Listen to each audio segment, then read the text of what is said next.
పాక్ ఆక్రమిత కశ్మీర్ను భారత్ స్వాధీనం చేసుకోనుందా? కశ్మీర్ వివాదాన్ని పూర్తిగా క్లియర్ చేయాలంటే అదొక్కటే మార్గమా? ప్రస్తుతం కశ్మీర్లో భారత్ దూకుడు చూస్తుంటే ఇదే అనిపిస్తోంది. ఇండియన్ ఆర్మీ అలర్ట్, పీఓకేలో భారత బలగాల మోహరింపు, ఇండియన్ ఎయిర్ ఫోర్స్ విన్యాసాలు ఇవన్నీ చూస్తుంటే పాక్ ఆక్రమిత కశ్మీర్ను భారత్ తన ఆధీనంలోకి తీసుకునేలా కనిపిస్తోంది. ఇంతకీ పాక్ ఆక్రమిత కశ్మీర్లో ఏం జరుగుతోంది? ఇదే సమయంలో 2 నెలలకు సరిపడా ఆహార నిల్వ చేసుకోవాలంటే స్థానికులను పీఓకే యంత్రాంగం అప్రమత్తం చేసింది. దీంతో పీఓకేపై భారత్ ముందడుగు వేయబోతోందా? పాక్ ఆక్రమిత కశ్మీర్ను స్వాధీనం చేసుకునేందుకు ఇదే సరైన సమయమా? మళ్లీ ఇలాంటి అవకాశం వస్తుందో రాదో అని మోదీ సర్కార్ భావిస్తోంది.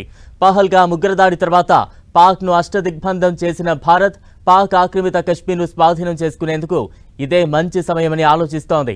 అటు అంతర్జాతీయంగా సైతం పాక్ ఆక్రమిత కశ్మీర్ను స్వాధీనం చేసుకోవాలని భారత్కు సూచనలు వినిపిస్తున్నాయి. దీంతో భారత్ ఎక్కడ దాడి చేయబోతోంది, ఎలా చేయబోతోందన్నది ఆసక్తి రేపుతోంది. ఒకవేళ దాడి చేస్తే టార్గెట్ మిస్ అవ్వకుండా ఉండేలా భారత్ ప్లాన్ చేస్తున్నట్లుగా సమాచారం. భారత్ దాడి చేస్తుందనే భయంతో నియంత్రణ రేఖ వెంబడి టెన్షన్ వాతావరణం నెలకొంది. యుద్ధ వాతావరణంతో ఇరువైపులా ఉద్రిక్త పరిస్థితులు నెలకొన్నాయి. దీంతో భయం గుప్పిట కశ్మీరులు కాలం వెళ్లదీస్తున్నారు.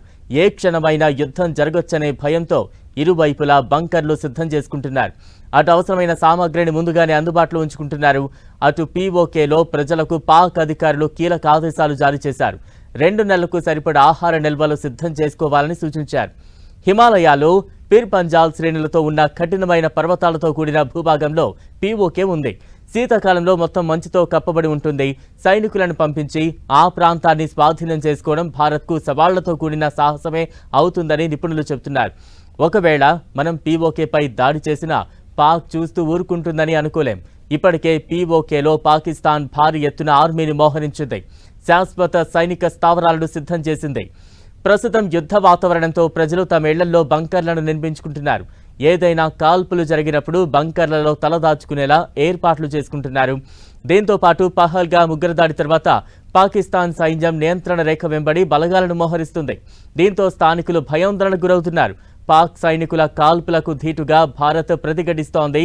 దీంతో 2 వైపులా కాల్పులు జరుగుతుండటంతో స్థానికులు భయం గుప్పిట బతుకుతున్నారు. ప్రస్తుతం పాక్లో కొండలపై ఉన్న చకోతి గ్రామ ప్రజలు తమ ఇళ్లకు సమీపంలో ఉన్న కొండ బలమైన ఆశ్రయాలను సిద్ధం చేసుకున్నారు. కాల్పులు జరిగినా వెంటనే బంకర్లలోకి వెళ్లి తలదాచుకుంటారు. అటు నియంత్రణ రేఖ వెంబడి ఉన్న ప్రజలకు 2 నెలల పాటు సరిపోయేంత ఆహారం, నీరు, ఆరోగ్య సామాగ్రిని పంపారని అధికారులు తెలిపారు.